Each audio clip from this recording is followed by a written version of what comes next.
Part 4. Eyes meet. Rescue.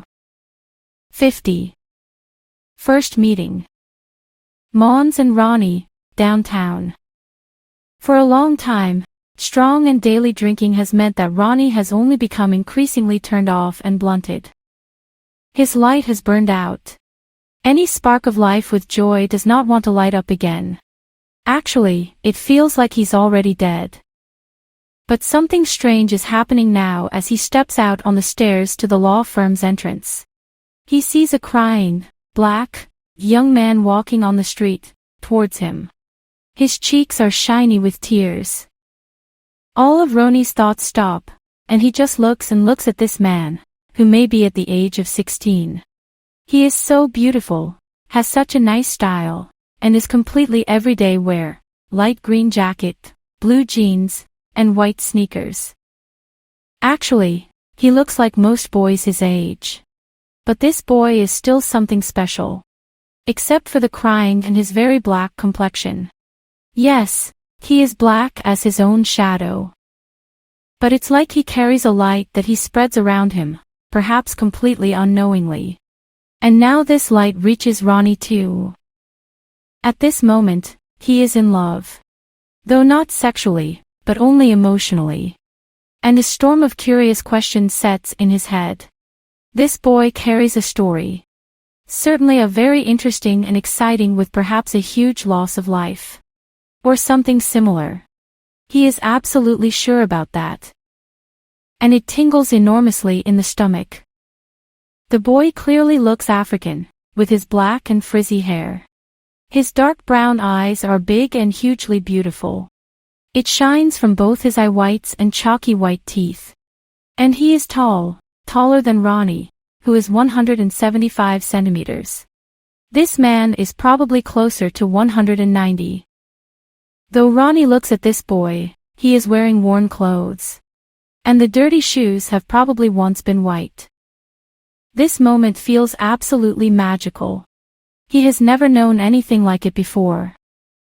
He knows and is 100% sure that he does not have sexual feelings for young boys. But this black and handsome young man does something with him, with his cry, his gaze. He falls in love with the boy, but in a positive way. And now he just wants to know why he is so sad. Four eyes meet. 51. Sad young man. Mons and Ronnie, downtown. Weeping and on his way out of town, Mons goes past a law firm, though he thinks nothing of it. And outside the entrance, a strange man stands on the stairs and looks around. The man seems to want to hide behind a pair of huge sunglasses. And he has a light blue jacket with a hood that he has laced around his face, as if it were cold winter blown outside. In his hand, he holds a large, white envelope. He seems to be looking for something. And as I said, he looks a bit strange. The man registers Mons and follows him with his eyes. Mons cries continuously and looks curiously at the man. On the wall next to the entrance door is a larger sign with a law firm's name. Had a bank's name been on the sign, one could easily believe that the man had just robbed the bank and was on the run in flight. No, he is certainly not a robber. But why does he have to hide his face like that, and so much? Is there something wrong with him? Mons and the man keep their eyes on each other, and it is as if they are both curiously watching the other. But why does the man look at him so? Because he's black, of course. Or is it because he is crying? Yes, it must be the latter. Mons raises his arm and wipes his tears on his jacket sleeve. The man continues to check him out.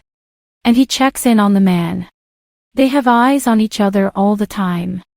But Mons has no eye contact with the man who is hiding behind those dark sunglasses. Ronnie looks at the young man, who seems very sad. He's crying too full. And while he tries to wipe his tears on his jacket sleeve. But what could make him so sad? Ronnie hates to see sad people. And now this dark and so enormously handsome man. That said, he is very young, just the baby. And he is very dark in the skin, certainly from Africa. And so incredibly stylish and handsome. Although his clothes are slightly worn and washed out. But he gets Ronnie to react in a positive direction. And Ronnie gets very curious. Yes, even interested. Though, as already mentioned, absolutely nothing sexual. No, laid in that direction he is not. But what could have made the young man so sad? And the boy seems to have somehow lost his grip. About as sorry, as Ronnie has felt plenty of times and certainly through a larger part of life. And at every moment that sadness came over him, he just had to force himself into the storm and somehow develop strategies to survive once again. And he has never found an answer to his sadness. People around him just make him feel bad. Differently. There are also circumstances that can hurt him. There have been times when he has not been able to meet or face a slight hardship, without having begun to think about suicide. Until now, he has chosen different survival strategies, medication, and alcohol. It is as if the time, until now, has not been quite ripe for submission. And as I said, he has found different strategies, excuses, comfort with some kind of band-aid to once again fight his way back onto the track. And well, in the last 10, 20 years, not a single day has passed without him feeling down. And then comes all the anxiety. Though all this will end now. Today. He has decided that. 52. Crying attacks in the car. In particular, he remembers how he usually gets serious crying attacks in the car when he was out on longer driving. And so there have been lots of times and for many, many years. Sometimes he has wondered why he got these crying attacks and right in the car. Maybe it was because right there, he was so hugely isolated and protected from others hearing him. He could cry out how much he wanted and in peace. If the car journey took an hour, he could also cry for most of that time. And undisturbed. He usually also has nice music on the stereo. And possibly it also helps get him into these crying attacks. Wonder what the police would have thought or suspected him of if he ended up crying like this in a sobriety check. But Ronnie is stiff with not drinking as much as a drop of alcohol when he sits behind the wheel. So the alcohol test here would probably be the only thing that shines green in his life. But all his crying would make the cops suspect he was going on something, taking narcotic tablets or the like. And being under the influence of drugs behind the wheel is also completely undiscerning. As well as the addiction itself is. But when the car ride was over, Ronnie could feel relieved that he had to cry out, clean the skull, and the emotions inside of him that has been difficult to bear. Maybe all people need a small, sheltered room to cry out at some point, like in the car. And preferably on a longer trip. Because you cannot cry so much if you just drive around the city, between different visits to shops. But this kid, the black man, whom he now sees in front of him, does not seem to have a car to cry out in. Nor is any other room. Instead, he cries completely unashamedly into the larger room, the city's room. A hysterical cry, like a cry for help. And maybe there is one point with that, another point that will open doors for him. If it weren't for this enormous cry, he might not have attracted the attention of a multimillionaire, who could turn all the upside-down shit right again. But maybe he is in need and also needs to cry out among people, to all those who want, can, and dare to see and meet him. If anyone cares. Think about a distressed beggar also crying where it sits outside the store. Surely people might care even more then, even putting an extra coin in their mug. And on the contrary, if he was dressed for a party, super happy and sat and hummed to a melody, how many coins in his mug would that be? 53. Desperate and critical situation. But Mons is, as I said, in a very desperate and critical situation and something enormously distressed. He sits in the shit a lot, so to speak. At this moment, he is currently having a very great turn being discovered and observed by someone who really cares and can help him. And here without interfering with either the social office or other authorities.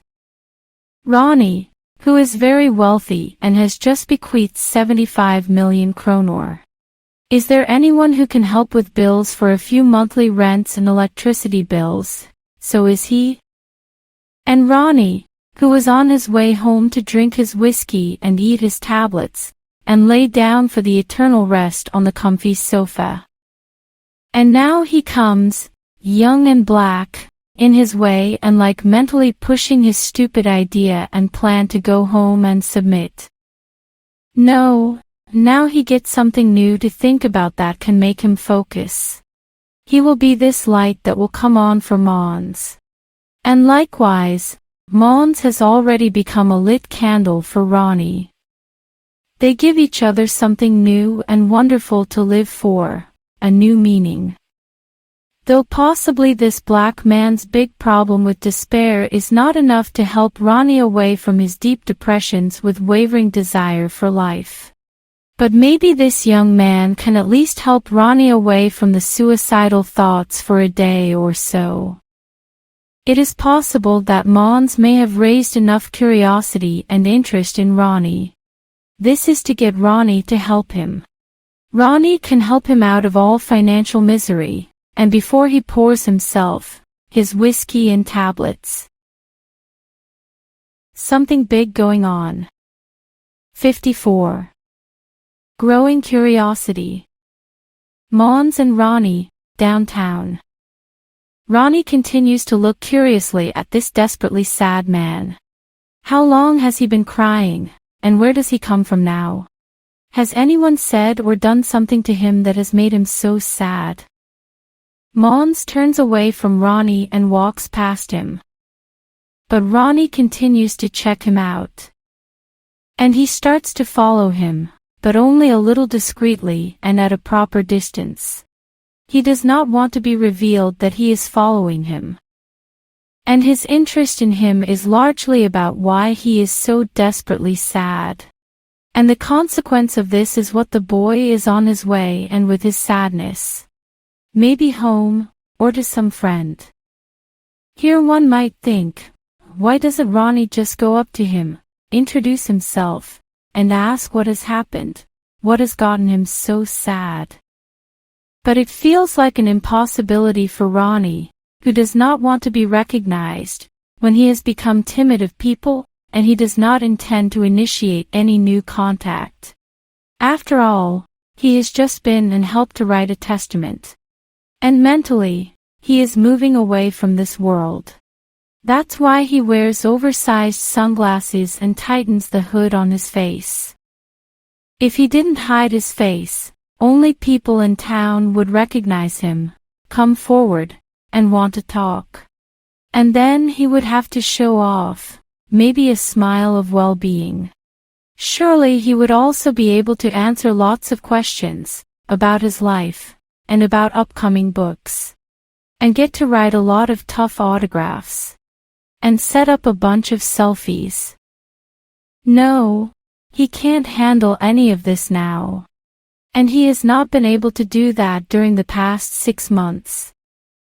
To hell with everyone, with everything, and with this life. He can't handle it, and certainly not today. Not tomorrow either. And by the way, he expects to be in the kingdom of heaven tomorrow. Or even already in a while. But then this weeping young man gets in his way. And it is clear that he will be curious. Yes, and interested. Must know what is going on that has happened to him. But how? He doesn't want any contact. Just wants to quiet his curiosity. 55. Must know. The next moment he thinks he can sneak up on him and find out where he is going. Maybe he's on his way home. And now he wants to know where the young and sad African lives somewhere. But sure, he lives at home with his parents, and are they well off? Do they live in a finer residential area? However, given that he has worn clothes and shoes, his family is probably not so well off. Ronnie himself lives in a townhouse that he rents from a municipal housing agency. But he has so much money that he could have owned his townhouse. Yes, the whole length of 6 townhouse apartments. Or even the entire villa and townhouse area. Although he has lived in this townhouse in 2 rooms and a kitchen since everything with his book publishing starts. And he has never felt any need to shine by living in a big castle. He has lived poor most of his life, but has been earning a greater fortune for 15 years. And it grows, as I said, for every day that goes by. All of his books, which are finished and published, give him a passive income, without having to do anything more. Money is ticking in continuously by itself. And, as I said, today he can easily buy lots with townhouses, if he wants to. But for what should it be good? And in the townhouse he rents, he really enjoys it. No, he can spend his money on something better, more sensible, and who is happy to please anyone who has it worse or maybe even in need. Yes, and the young man is surely in need. And in some way, needs help. His help.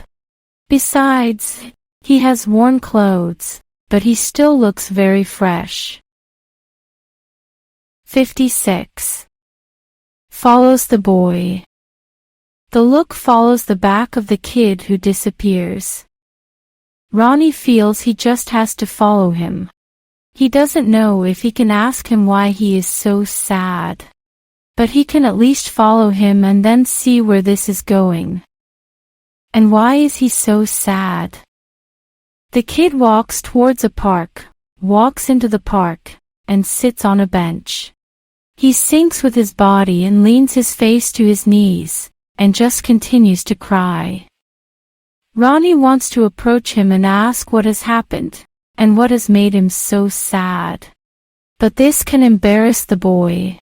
And possibly his attempt to contact will inhibit him, so that he instead becomes timid. But then he thinks that timid is exactly what he himself is. He does not want to make himself known to any new and foreign person, and nowadays, when he intends to submit. He wants to be invisible, anonymous, and everything he does has to be done very discreetly. But he is now so curious and interested in finding out why the boy is so sad. And he already feels a huge empathy for him. No, it's probably better if he just sneaks up on him and tries to keep himself undetected at a distance. And now the curiosity with the interest in the boy is great. In the distance, Ronnie looks interested in him. But why is he so sad? Watch each other. 57. For eyes watching each other. Mons and Ronnie, downtown. Ronnie feels a little bit crazy, half masked to the face, following the boy.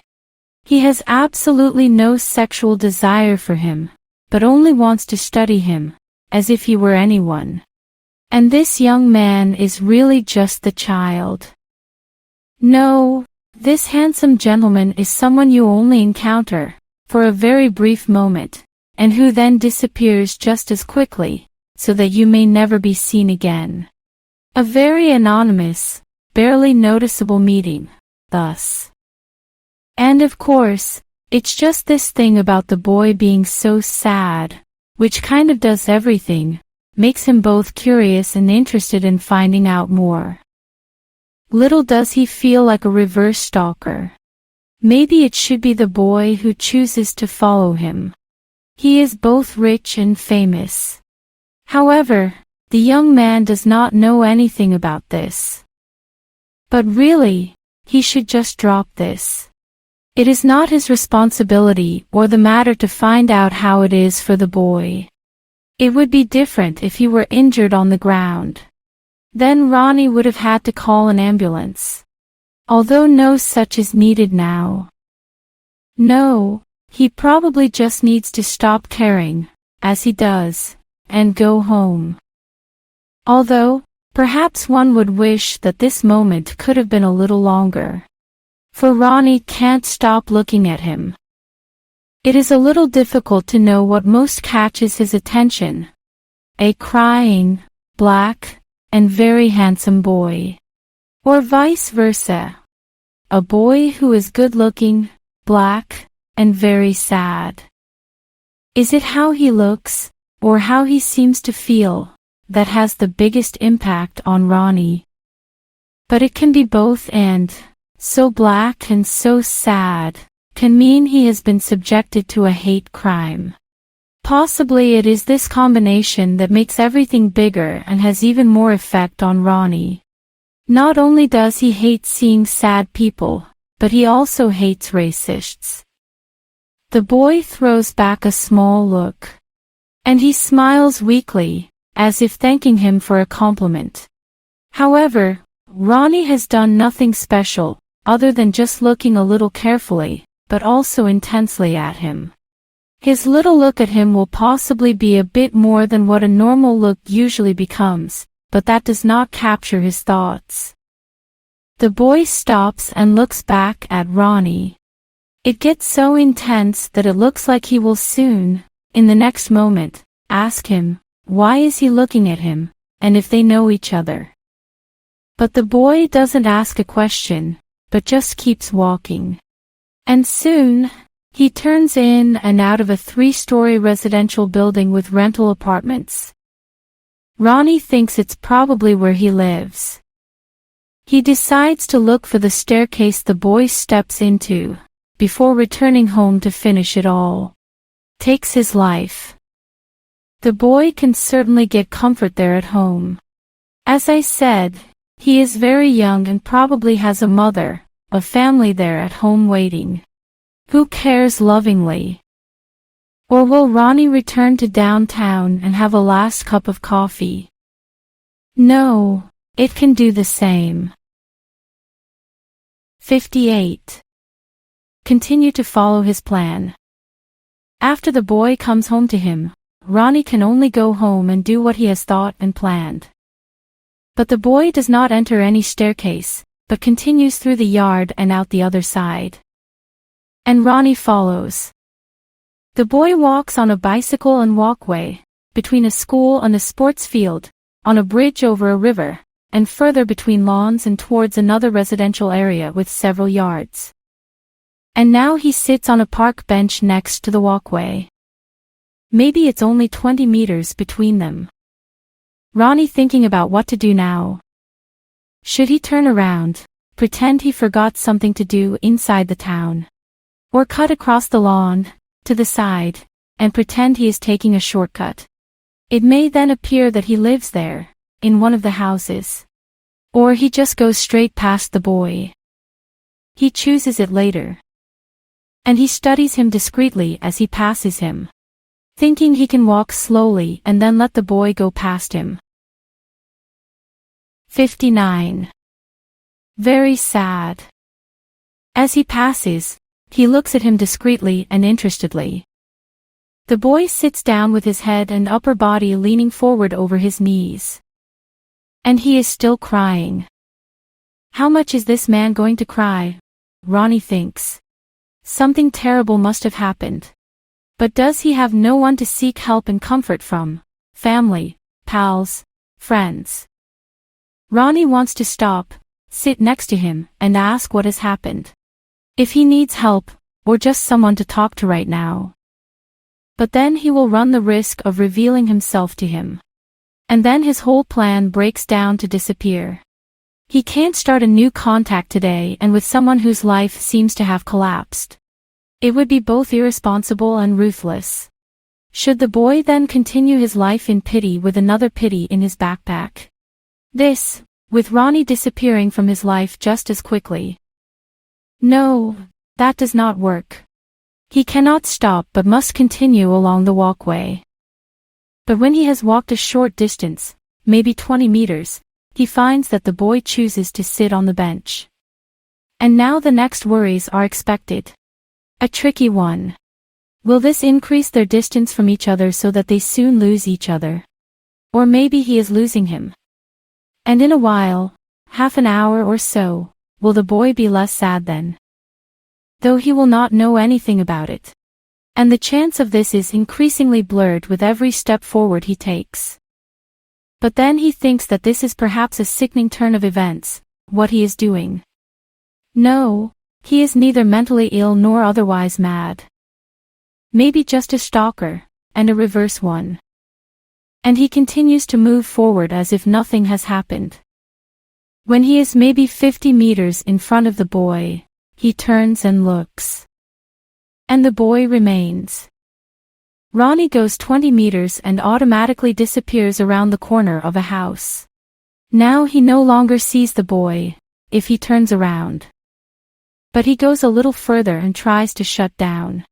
Instead, he starts focusing on going home to his whiskey and all the tablets. A life after that. 60. After this earthly life. Ronnie, thoughts. Ronnie has a very strong feeling that there is something, a life, after this earthly life. There is a kingdom of heaven, but also hell. And if everything is as he believes, or wants to think, then he will fall a little bit into the kingdom of heaven. However, he believes that from there, he will, in some way, be able to work his way up to a higher level. This he wrote about in one of his books. However, his whole sense of belief in this can also be based on his having dreamed of everything. In fact, he may have dreamed of it on several occasions. And further, he may have dreamed of this in his dreams, which he does not remember. Everything becomes more or less subconscious.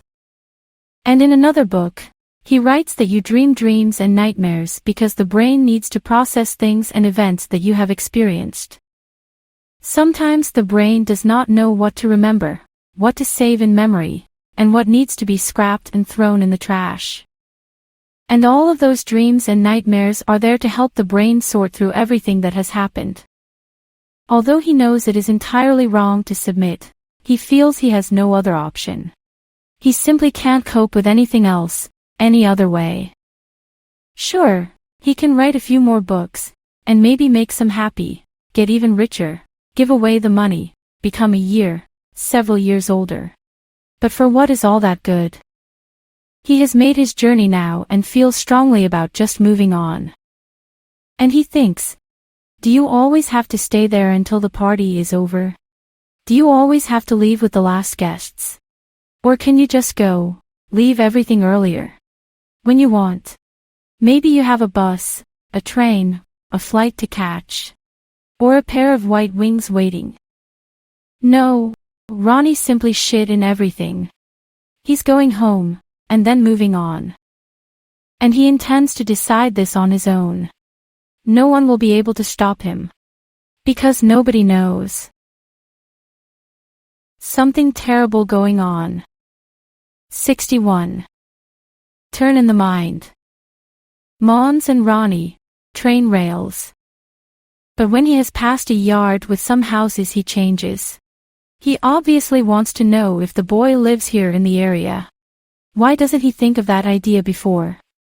If he knows where the boy is going or where he lives, then he can only go home in peace and quiet. And if he only knows a little more about him, if he has someone he can seek help and comfort from, it will be easier. Yes, he doesn't have to go home right now. He can wait a while. But when he gets past the house corner that he has walked around earlier and looks away toward the bench, it is empty. The boy has left. But where then? He probably hasn't gotten that far. The boy has gone to a forest track that follows the railway away, out of town. Ronnie looks around, but doesn't see him. He walks away to the nearest yard and peeks inside. But he is not visible here either. A train is coming, a freight train. Ronnie listens to the sound of the train and gets an idea. The boy was so sad, and he is probably on his way to the train, to take his life. Sure, why not? Ronnie feels that he must hurry to find him before it is too late. If the boy intends to take his life, he must stop him before everything is over and past. Though it may already be. For a train has just rushed past. 62. Misses the train. Mons feels that the black and cold clouds of his life are just getting bigger and bigger. He misses in a second a train passing him, with a rush of wealth towards the town. He thinks, from which direction can the next train come? If it comes from the city, it probably has not been able to get up to any higher speed. He stands a bit below the tracks and waits for the next train. If it comes towards town, he can jump out onto the tracks at the last second. And then it's done. Though a second later, he thinks that the farther from the town he does, the greater the chance that the trains from both directions will have a higher speed. Preferably also that there is a bend in the tracks, and that trees and bushes obscure it. Then the risk is less that the train driver discovers him. Although probably he will not be able to stop the train in time. For how many tons a whole train with lots of wagons does not weigh? And with a full load. The braking distance must be long. Certainly a few hundred meters or more. He continues to walk on a gravel footpath along and just below the tracks. Little does he wonder why this path exists. But maybe it belongs to some walking trail that goes here at the railroad tracks. It is undoubtedly a type of walking jogging track. And who knows when the next train will arrive. Maybe he has time to go so far out of town that he can take a train no matter from which direction it comes. Ronnie turns around and hurries towards the railroad. He thinks that towards the town, the man has certainly not gone. No, from the city is probably more likely. He hurries on the steps along a gravel walk just next to the railway tracks. He almost runs. A dog owner with two small dogs meets him. Ronnie greets her a little gently as he jogs past her. He thinks he might ask if she has seen a young, black man further afield. But then he makes contact with her. And maybe she's talkative and drags it out, slowing him down. No, he does not take such risks. Not now. What if he talked to her the same second as the boy throws himself in front of a train? In that case, he will never be able to forgive himself. 63. Observed and persecuted. Mons feels observed. Yes, even someone is following him. He makes an attempt to go slower, to see if anyone shows up behind, who will pass him. But Ronnie is slowing down instead. Mons soon thinks that he might just get this, that someone will follow. But after another bit, he clearly hears a step behind him. Then he speeds up to get a greater distance to the one he feels is following. But neither does it produce any noticeable result. The steps behind are still heard. This, of course, is also because Ronnie increases the speed to catch up. Mons tries to run. At the same time, looking for somewhere, a place to hide. But he knows that he is very close to the place at the railroad tracks that he intends to end everything. There is only a short distance left. 64. Other thoughts in the head. On his way, he soon gets other thoughts in his head, and ignores if anyone is following him. But maybe he can say a wish for how everything will be after the train has run over him. For somewhere, he must end up after this. And heaven and hell, he doesn't really believe that. But people, regardless of the cause of death, clearly end up somewhere. He is 100% sure of this. And he has probably always believed this. Maybe he should wish Emma hell before jumping in front of the train. No, he doesn't want her bad. He just ignores her. And Veronica. He may wish that things would go well for her, that she would stop drinking alcohol and take drugs, that her back would be better, that the pain would release, and that she could start working and making money again. Although he thinks her back pain is nothing serious. She also chooses to have something physical to take sick leave for, at the same time, as the psychological. And together, it can become psychosomatic. It happens that she secures sick leave for both. But Måns would like to support her whichever. And Arvid, who has been dead for several years now, who died of cancer. But his real biological parents, he knows nothing about them. All he knows is that the adoptive parents picked him up at an orphanage in Uganda. But his story remains unknown. 65. Discovers the man. Just a short distance ahead is a park bench. He stops at it and sits down for a while to rest. He further thinks that he is just inventing and imagining. Surely there was nothing wrong with the older man. It was probably only his imagination that set in motion and played him a joke. The man is no longer visible, either. But maybe he is standing somewhere a bit away looking at him. He may also have been hiding behind a tree or the like. After a minute, he gets up from the bench and continues along the railroad tracks. He doesn't know if the man is following. Ignores it. After a while, a train is heard coming. He does not know if it is a high-speed train, freight train, or long-distance train, which is certainly on its way through half of Sweden. Although it really doesn't matter what train it is. For right here, well before the town, they all have good speed and have no plans to slow down the speed until closer to town. Okay, he ignores what train it is. But this particular train he feels he can't quite catch. Before he jumps in front of the train, he wants to try to think one last time. Dedicate a thought to something, though, he doesn't know. Everything just feels so failed, empty, and night black. What he wishes he had a real family, real parents, siblings, girlfriend who loves him. But, he has his buddies, friends, both at school and at home. But he has no real mate, one he can talk to about everything. Most people he knows are superficial and would prefer not to talk about feelings, more profound things, or things that hurt psychologically. When it comes to mental feelings, their thoughts or more thinking are that if you get hurt by someone, then you should simply just ignore it and move on. So now he should just shrug his shoulders for Emma to finish, and move on. But how? It is not possible. He can't cope. Love or maybe now more loved her so much. And so pang boom she just leaves him, like that, and that way. Inside a cafe, of all places. And what was the point of that? A cafe. Was she perhaps afraid that he would be angry and violent? Did she want to be in a public, safe and secure place where someone could intervene quickly? But he himself is not the least bit prone to violence. He probably never hurt anyone else. At least not physically. These thoughts with reasoning just become and feel increasingly bizarre.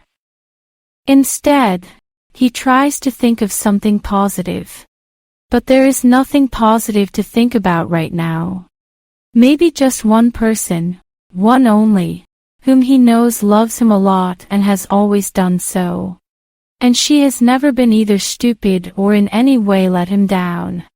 More than that, in recent times, with everything drinking and taking drugs. But she's just an adoptive mother. But maybe not so. Only he knows it now. He should appreciate her more. Show her more love. However, it's too late now. Because they should never be seen again. Maybe he should have written a farewell letter to her. Although it also feels a bit dramatic and emotional. After all, he only intends to hand in, disappear, and perhaps to some better world, place. But if nothing happens after this life, he really shits in it. 66. Steps up to the tracks. He steps up for a less gravelly slope, and up there are the tracks. Furthermore, he begins to walk along the trails in the direction away from the town, thinking he'll just continue like this until a train arrives. And when it comes, then it's all over.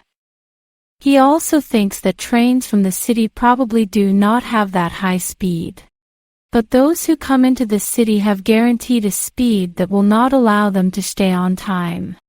And if the driver could possibly discover him, everything will go so fast. Lightning quick. But if he goes further away from the city, then the train will surely have even higher speed, as it may not have started to slow in as it approaches the city. A little further on, from the town, he knows that the tracks turn slightly. And if it happens there, then the chance is even less that the driver will discover him. He hurries on his steps. The farther from the town he can go, the better. 67. Doesn't want to lose him. Ronnie has stayed pretty close to Mons so as not to risk losing him. He has also continued to check him out in more detail.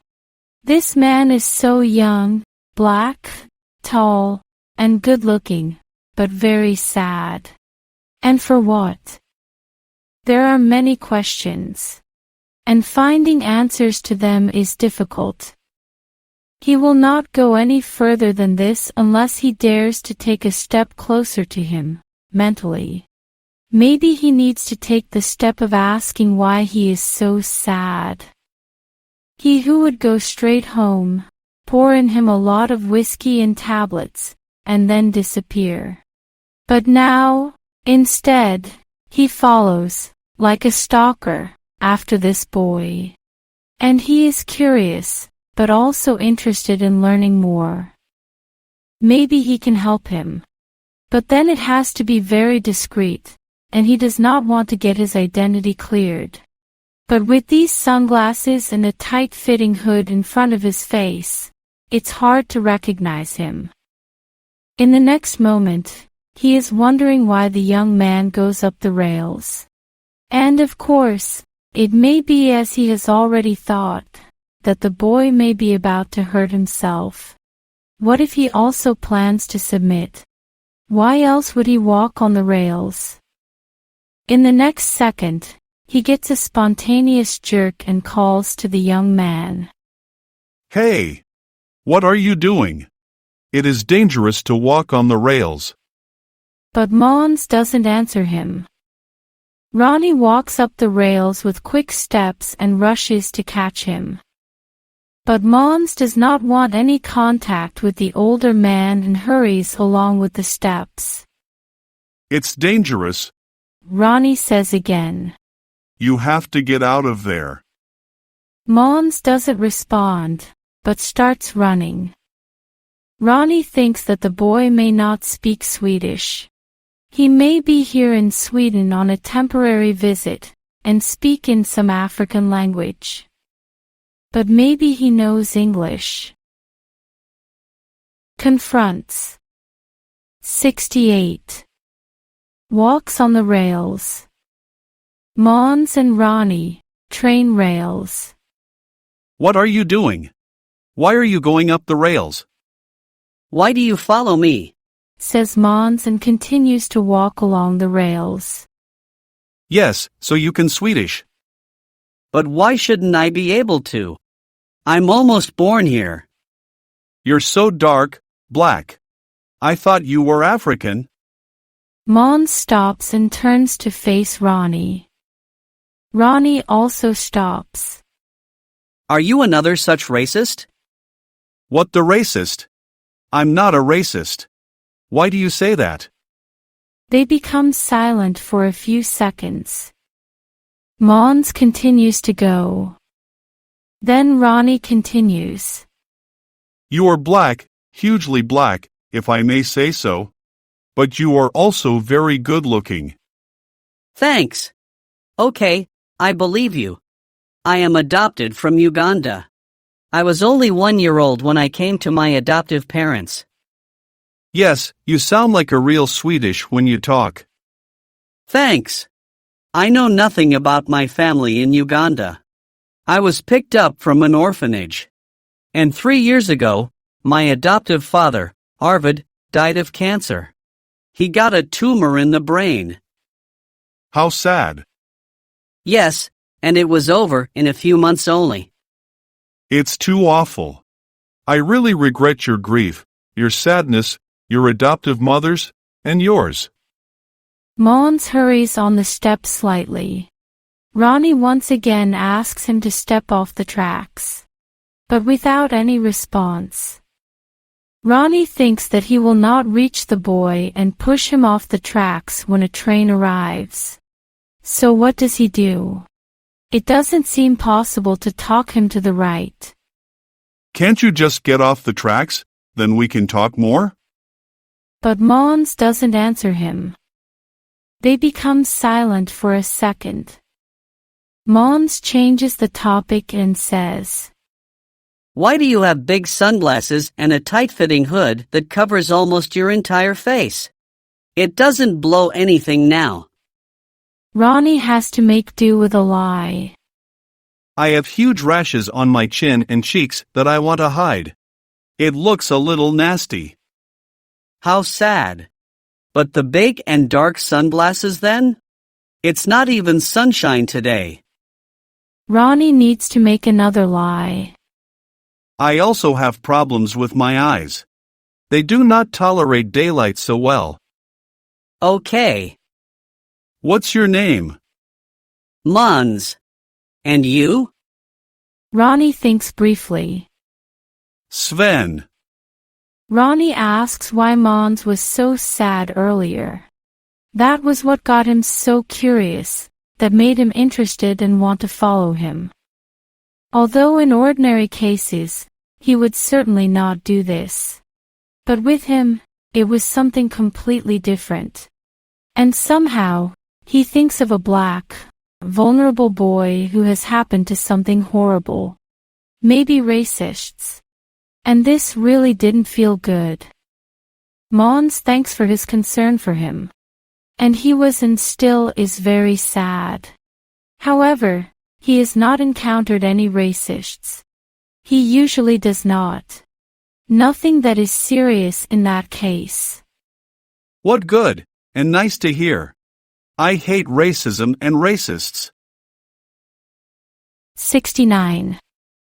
Wants them to talk. Mons wants to talk about all the shit that has hit him.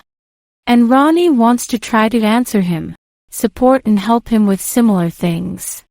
Although Ronnie knows that what he talks about and gives examples of is more of sky-high dimensions than those Mons will possibly want to talk about. Though everything should also be put in proportion to what it is. Based on Mons's low age and the little experience he has had, he can be a good deal more and bigger in proportion than what Ronnie tells us. If Ronnie encounters a bigger crash, then it is not really that great, if it is proportioned and proportionate to all the crap that he has already gone through and survived. He has taken so many psychic blows during his time. If Mons is physically abusive, although it does not bleed, it may be worse for him than if Ronnie is ill and bleeding. For Ronnie has already struck so many times, and he has, so to speak, bleed a lot already. Furthermore, Mons can experience his rootlessness with not having biological parents. And to walk around and be carbon black with all whites. With whom should he be able to identify? Then having adoptive parents who have seen better days. They are both very bad looking, albeit in different ways. They need help and to help themselves. They become each other's complete opposites. But also similarities. And one becomes the missing half for the other. And together, they become the impossible puzzle, but who together, in each other, find their wholeness with perfection. 70.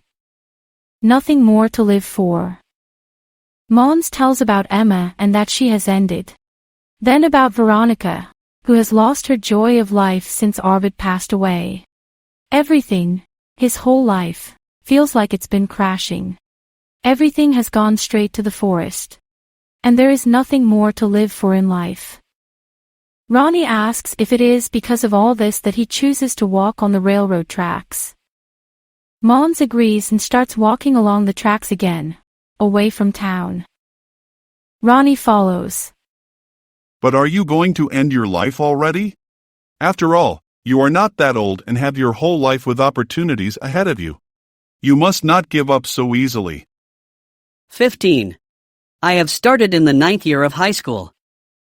Mons says with an angry and stated voice that Veronica's life has collapsed altogether since Arvid passed away.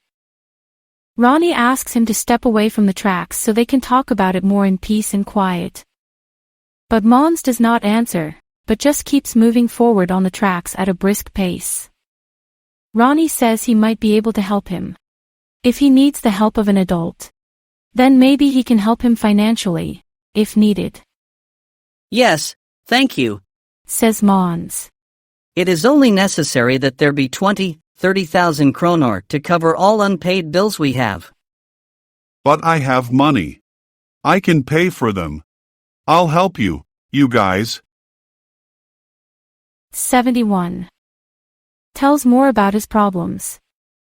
Mons now says, a little breathless, that Veronica drinks a lot of alcohol, and it happens that sometimes she also takes tablets.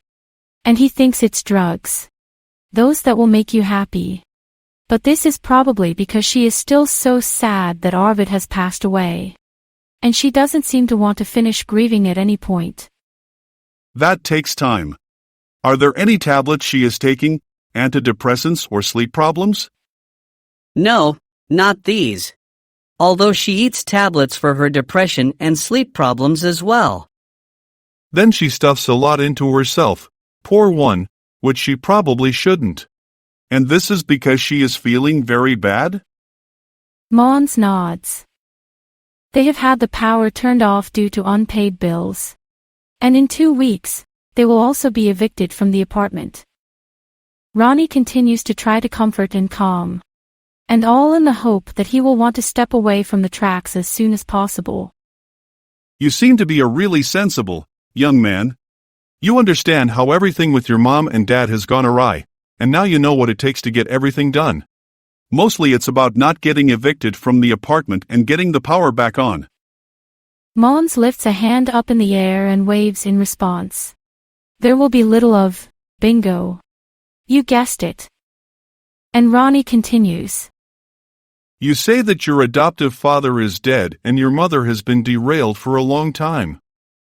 Yes, exactly.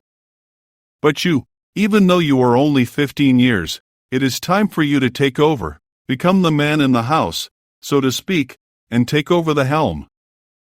But Veronica, then? You should show her full respect, care, and love, of course. But now it's up to you, so to speak. But how? I don't make any money. And Veronica drinks or buys drugs for the small amount of money we have. From this moment on, Ronnie realizes that he cannot take his life today. Certainly not tomorrow either. Or even the day after tomorrow. He is needed for this young man, here and now. Surely tomorrow too. And the day after tomorrow. It is about to go really bad with everything, and the young man's life is going to collapse further if he does not get help. And it is very urgent. The boy needs help in the form of adult support and coaching. And not least, financially, to put everything right again. Surely also to be able to keep the boat on the right course. Otherwise, there is a risk that they will end up on box 1 again with unpaid bills and eviction letters. But it is in a hurry now to get him off the railroad tracks. Although, Mons does not seem to want to do as he says or asks him. Ronnie thinks he needs to change tactics, quickly. New and better tactics. 72. Must get him interested. Mons and Ronnie, train rails. I can hear you not only being sad. You're also angry. But above all, you feel betrayed by Veronica. Mons does not answer, but raises a hand in the air as an answer yes. Bonus again. But by the way, he just trudges on at the same fast pace. Now Ronnie gets a little annoyed at him.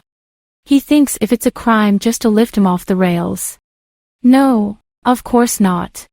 He can never be prosecuted for that. Only if he slaps him too. Because then there will be abuse. And child abuse. But then he gets an idea. I have also been very sad, angry, and disappointed, and for many years. My whole family betrayed me and abandoned me. They were all so fake and dishonest to me. They said one thing, but which they later did not stand for it. And I've always felt less worthy of them. The whole family.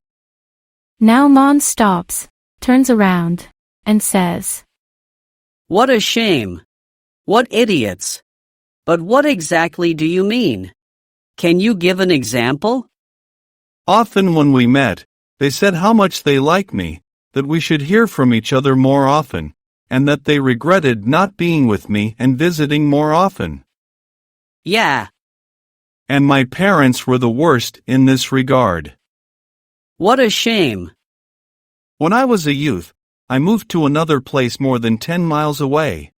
Nobody ever came and greeted me, other than if I had a birthday party and invited them home. And it was never anyone who spontaneously called me. Only when I turned years. Although they usually called very late at night, as if that was the last thing they wanted to do before they went to sleep. And not infrequently, they were able to call the day after and apologize for forgetting to call the previous day. That sounds sad. As if everything about having contact with you was difficult, troublesome. And were all your siblings such? Ronnie says that his siblings have never shown him any true sibling love. So some 2 older brothers and a younger sister he has basically always just had on the paper. However, it feels like it's crap the same. He doesn't want them as siblings anyway. Mons stops. Ronnie goes on to say that it was usually only his mother who heard from the phone. His father has hardly ever cared for either his children or grandchildren. If this is excusable. But that's probably because he belongs to the older generation. Anyone who just refused to put a stroller in front of them, change diapers and blow kids' noses. It was the mother's lot to do such chores. Yeah. It was also at that time when women were often housewives. It was like their professional role. Putting strollers and blowing kids' noses. Mons squeezes in and smiles a little gently. Ronnie says that he has lived in several places and in several municipalities, and it has been basically the same all the time. No one in the family cared about him. But you wanted a better contact, then? Good question. But the siblings, between them and me, have always been weak and cold. And every time it has been a small contact, it has just felt strained. Damn it! Idiots! Yes, that's probably a good word for them. 73. Always mom answering the phone. As I said, the siblings almost never hear from each other. Likewise the parents. But Ronnie has usually just ignored them all. Each time he calls his parents, It is 11 out of 10 times that his mother answers. And then he is allowed just to let her out. The first 10 minutes are as if dedicated to her, so that she can apologize and complain that she has not had time to call. Or she forgot about it. One lie follows the other. Sometimes, or more often, when he starts to be disappointed and dejected because they, the parents, are not calling, he can wait them out. It often happens that it takes several weeks, even more than a month, before the parents, who are usually his mother, call him. And then most of the whole conversation can go to an eternal apology. We haven't had, or we've forgotten. Blah blah. 74. Gets an interest. Now Mons is trying to make eye contact with Ronnie. But it's hard when he's hiding behind dark sunglasses. Mons wonder why they do what they do. Both his siblings as parents. He wonders if they might not love him enough. Yes, it can be, says Ronnie. And he raises his voice a little when he says that they can all go to hell. But, you have no contact anymore? No, not for more than 15 years. And my son I have had no contact with, yes, almost 30 years. Do you have a son, and who is so old? Ronnie smiles and says, Yes, but only on the paper. He probably never really liked me. It was only his mother that he really loved. And he and I slid more and more apart until one day we just stopped contacting each other. Then it went. Almost 30 years. Mons fills in. Ronnie says he wants them to step away from the tracks now. And then he'll tell him one more thing. Now Mons agrees. But as he walks towards Ronnie and approaches him, Ronnie begins to back away to keep his distance. Mons reacts and is surprised. Ronnie tells him that his name is not Sven. That he is called something else, but that he does not want to reveal. And he also has no rashes on his chin and cheeks. He explains that he has been feeling very bad for a long time, has been very depressed, and with that, he has become very timid. But what he has told is true everything. He has no family, neither parents, siblings, nor son, more than just on paper. 75. Become suspicious. Now Mons appears a little worried, like he is getting a little uncomfortable with the situation. He also feels a little tricked. Thinks that this person he has met seems strange and weird. And as a habituated reaction, he steps back up the tracks. It's been a while since a train passed by here. And, statistically speaking, one should soon come in one of the two directions. Maybe in any second. And now Ronnie gets a lighter panic, and shouts for Mons. But I have money. You'll get money from me. Please step away from the tracks right now. Mons walks on the tracks, but suddenly stops and looks with a wide smile at Ronnie. And says, Sure. I believe you. Thanks so much. Ronnie picks up his wallet and looks in it. He has more than 2,000 kronor in it. I have 2,000 kronor here. You get them. I put them under a rock here on the ground. You can step down from the tracks, take the money and go home. Mons interrupts Ronnie and says, Thanks. You're very nice, but 2,000 isn't enough. Only electricity bills are worth more than 5,000 kronor. And the rents. Okay. Ronnie interrupts. I'll be back here in an hour. I go to the ATM and pick out 30,000 kronor, and then I put them here in the same place, under the stone. Are you kidding me? No, why would I? Your adoptive mother has mismanaged the whole thing, and now you have to get my help up, repair everything that has gone wrong. Yes, okay. Thanks. It was kind.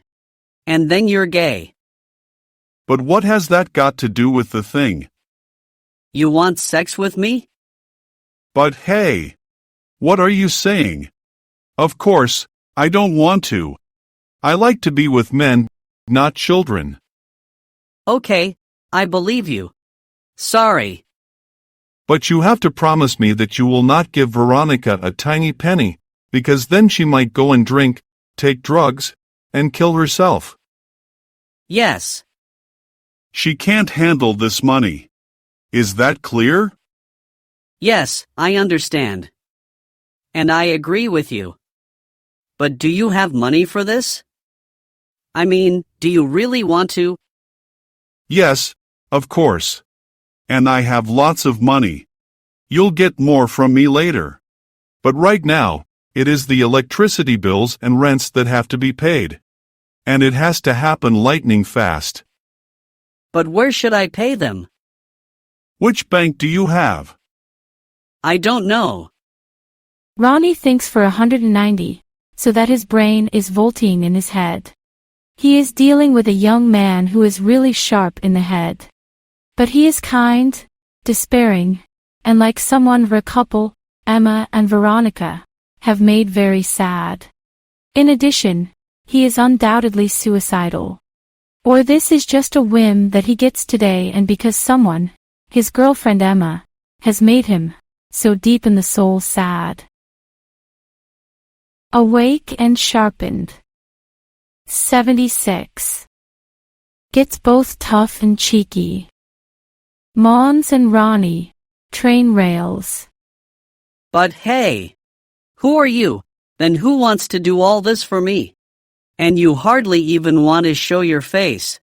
If you are a maniac who wants sex, so I don't line up. Ronnie is totally surprised. This boy is very determined and shows a tremendous strength, both mentally and intelligently. And he's tough. No, I'm not a sex maniac, and I don't want to have sex with you. You're just a kid. I have money, and I feel a little sorry for you. Feel great empathy for how difficult it is for you right now. And now I would like to help you. Although some rents and electricity bills will probably not be a fortune. They become silent for a few seconds. And Ronnie continues.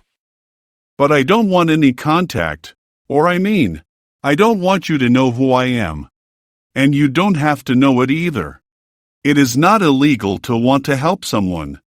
And giving away money like this is not punishable either. You want to give me a lot of money, even though you don't know me. If you are a rapist, I promise I will run my way, and I am quick, you should know. No, I'm not a rapist at all, rest assured. I might even hit you, kick you, if you so much as to make a small attempt at something. Ronnie feels he can't handle this. And now he feels almost insulted. Yes, even offended. And a little annoyed, he raises his voice. You may not want my help at all? And you might have better solutions to the problem? Mons does not answer. But just throwing yourself in front of a train is hardly a good solution. Are you tired of life? You don't solve any problems with that? Actually, Ronnie speaks to himself here. However, his story is perhaps something completely different. That he plans to take his life is just one way to get rid of everything. He feels that he is ready, has done his part, and more. Some others will share his fortune, and he will move on, so to speak. Although now Ronnie speaks a little against himself. He has just been stopped or prevented from going home and taking his life. Sorry. I regret what I said before. I don't believe you want sex. You seem nice. But do you really want to help me, then? And do you have so much money? 77. Gets an idea for more help. Ronnie gets an idea. He can pay the bills for him. By the way, we can do this. Do you have all the unpaid bills at home, on paper? Yes, I think so. They are probably in one of the kitchen cabinets. Or in a kitchen box. Do this. Take the money I've put under the stone here. Then you go home and pick up any unpaid bills you have. Just everyone. And you put them in a plastic bag here under the stone. Yeah. Thanks. You are kind. Ronnie further explains that he will be here in a couple of hours to collect the bills. Then he goes home and pays them via his computer and his internet bank. And he can take out a few thousand more in the ATM and add him here under the stone. Thanks. You are so kind. We can also make sure that if you have problems with something that you need help with, then you can write it on a piece of paper and put it to me here under the stone. It may be that you have problems with the housing company, your landlord, or that there will be more problems with Veronica. Yes, thank you. Gladly. If you want that. Yes, of course. And I think you should be tough on her and give her a chance to end up with the alcohol and the drug tablets right away. Yes, but what should I do? Tell her. Say you will go to the social office with everything if she doesn't tighten up. Yes. She may even need to be admitted for detoxification and care. Yes. But I don't want to get involved in anything. You have to take care of yourself. Yes. But how will it go when I don't know who you are? You don't need to know who I am. We fixed this anyway. I will help you with money and I can also help you with my support as an adult and mature person. And I can coach you on your way. Remember that I think as an adult with a lot of experience. And you think. As a child. Mons fills in. Yes, and who is growing up into a man. But until then, there is me who takes care of everything. Ronnie comes up with what he promises Mons. But now it doesn't feel as important or urgent to take his life. At least not today, or even tomorrow. The day after tomorrow. No, he can wait for a few days. The boy needs him now. And it is a major crisis that the poor man is facing. He must help prevent the fall from becoming worse for Mons. They must lift everything from crises and problems. And as I said, Mons needs help from an adult. Thanks. If more were like you. Mons says, a little happier in his voice. Thanks, but it does. There are many different aid organizations and people that donate money to. Yes, it's true. And you should know that I'm not the least criminal. I only deal with legal things, so to speak. Yes, it's good to know. And that you have no attraction for children, and want sex. Mons grins teasingly. Can we skip that talk, from now on? Sorry. It just slipped out of me. You won't hear the talk from me anymore. You are very kind who want to help me. Ronnie replies with a smile.